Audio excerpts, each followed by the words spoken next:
much, Gary. Yes, my name is Nadia. First of all, look at all us here in real life, doing really well. Thank you so much for all the amazing speakers so far. You've been very inspiring. I've been making notes all afternoon and all evening, so just before I come up here, Gary started talking about failure. And I thought, did he take a little look at my note cards? Because that's going to come up a lot here. So first of all, I thought I'd give you a little insight into me. Because yes, at the moment, I'm typically introduced as the current Miss Universe Ireland, which is an interesting job to take on 2020. Let me tell you that. But before all that, my education background and my passion is around psychology, psychotherapy, and really advocating mental health, especially for children and young people. And I'm very blessed to have an amazing job working for a charity called Hope for Life that lets me do that. I work with kids every single day, and I help them by listening and creating resources, comic books, and things that they can use to learn and to thrive and find a narrative to express their mental well-being. And change those little factors that are in our minds that others set that sometimes aren't the healthiest for us. So I'm going to talk about one of those today. Now, standing here, it's been a long road getting here. And I think over the last year or two, I learned just how long a road that was and how much I've grown coming down that road. I will get to the point soon enough. Today, what I ask you to do is keep an open mind and rethink the word failure. We can't get rid of the word. People are always going to use it. So let's reprogram what we think about whenever we hear that. Right now, whenever I do Zoom interviews or go to events or do talks, what most people see is the sash, the crown, which is up in my room, I didn't bring it down, the hair, the makeup, the gown. But what they don't see is the years and years of mistakes, of growth, of 20-hour days and work, and so many failures that a lot of people see and watch. But those failures, reflections, and the learning that you get from them, I think is what make you perfect for the goal when you finally get there. So, when you think of pageantry, I think it's safe to assume that the majority of this room think of toddlers and tiaras or Miss Congeniality. True or false? That's okay. You don't know what you don't know. And I'm going to inform you a little bit, because I could talk about it all day, but you don't want to hear that. In a pageant, you work really hard. It's a whole other job on top of everything else life throws at you. You try and stand out, and in this day and age, you have to get creative. You grow. The skills that you learn are second to none. They feed into your personal life, they feed into your professional dreams, and they feed into your day-to-day. You're constantly switched on. You have that full surge of energy that you always have to do in public until you close your bedroom door. You're always tired. Trust me. Do you want to get me coffee? You're always craving foods that risk bloating, breakouts, or a sugar crash. And you do it all with patience, time for anybody that needs it, and a genuine smile on your face. And it's some of the reasons that I love being a part of that community. Now, my entry into pageantry was not the typical gracious, glamorous, calling-based entry that most probably have. It was genuinely based on pure stubbornness. My family joke that if you say I can't do something, I'll probably be attempting it within a couple of seconds. I don't like being told that I can't do something. So picture an 18-year-old Nadia, just started university, sitting in her halls, and trying to get used to the new environment.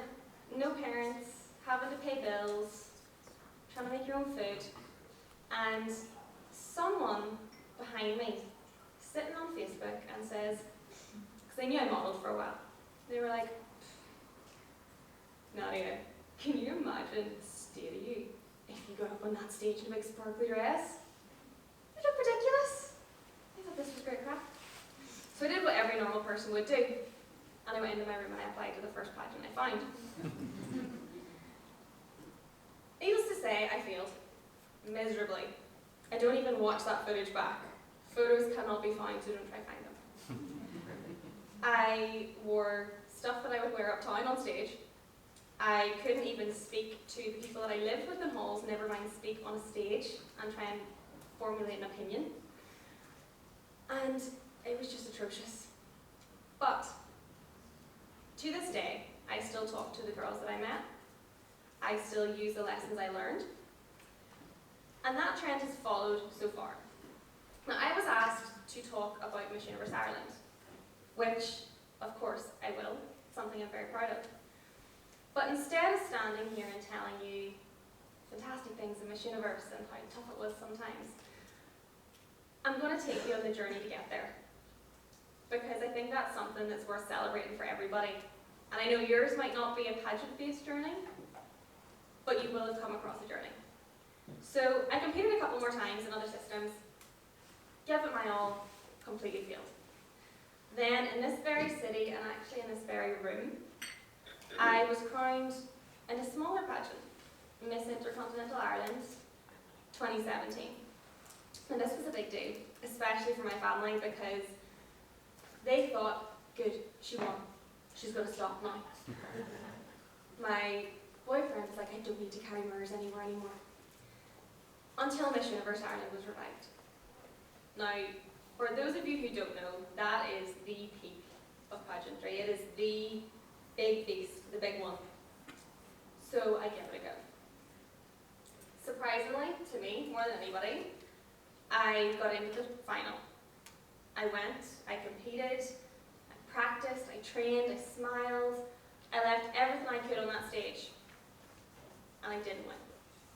And I was heartbroken. And I don't think anyone should ever have to lie about that. I was absolutely heartbroken. And what was worse was what people said afterwards. I was reminded for weeks on social media by friends, why did she even bother? Did she really think that she was good enough for that? Do you not have to be pretty to win something like that? And that followed for a long time. And I thought, maybe they're right. Maybe that one's just too big a beast, it's too far out of my reach. So maybe I need to aim a little lower and just retire now. Find something else to chase. Skip forward to 2020. We all know what happened that year. We're not going to talk about it. But picture me in my little terrace house on the floor in sweats like we all did in 2020. And I saw Miss Universe Ireland advertise for contestants again. And I wasn't going to enter because I couldn't face the comments of other people. I couldn't face the judgment. What if I went in and didn't win again? What would they say then? And I couldn't face the judgment that I would give myself. What if I went in and then I came out worse off?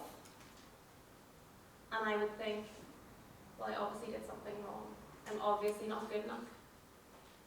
Couldn't face the failure of it all. Until someone very special said to me, think back to the girl you were in those university halls and look at who you are now and see how much you've grown. Hindsight is a fantastic thing. We've heard that a million times over because the external noise falls away, but the learnings, they stay clear. Through failing at every turn, not just in pageantry, every job interview that I tried and didn't get, every relationship that didn't work, I learned something. I walked a little taller after, I spoke out a little bit louder, I thought a bit more deeply, and I cared a little bit less about what other people thought of me, especially if it was whenever it was something that I knew was best for me. Or a good story to tell my grandkids. That's always my excuse. So, my point here is, growth happens through failure. And I know you've probably heard that before, but it's difficult to remember it and put it into practice. When you realize that, and add it as as a filter to your rearview mirror. It becomes a lot less scary to try new things. Fear has a lot less power over you. And you chase your dreams a wee bit more freely too. So, my story, the rest of that's history. I'm here now. I moved forward less afraid and got my dream. Still the same old Nadia from County Tyrone, shout out to the Carrickmore girls. And I'm just the same Nadia with a little less fear, bigger goals, and an excitement to soak up new experiences. So a few minutes ago, I asked you all to rethink fear and failure. Now I want you to celebrate it. And I know that sounds strange, but I want you to celebrate what you learn from failure.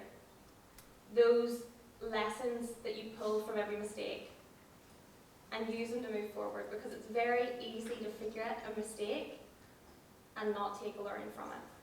So I'm going to leave you with a few words that I repeat to myself when things don't go so well.